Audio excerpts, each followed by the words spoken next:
Hello everyone, welcome back to our channel.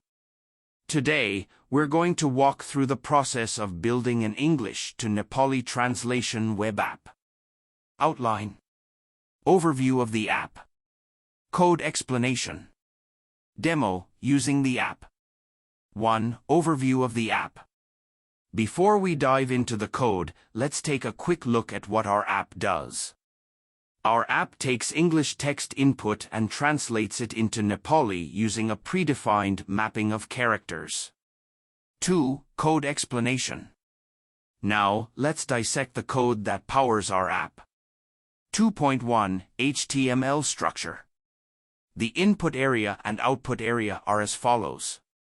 2.2 JavaScript logic.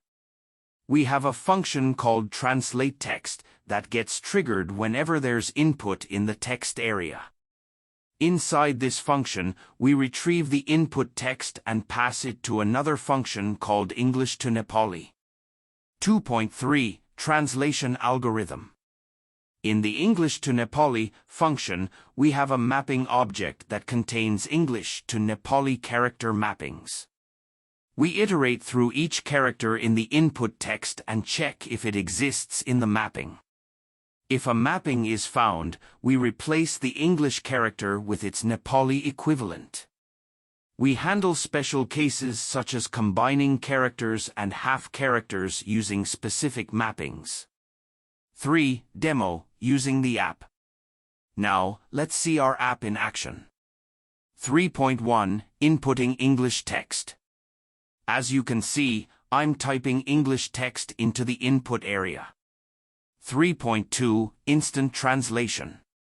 With each keystroke, our app instantly translates the English text into Nepali.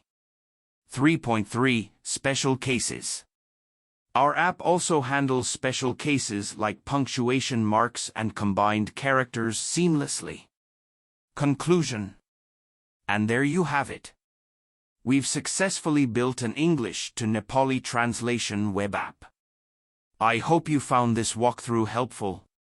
If you did, don't forget to like, share, and subscribe for more content like this.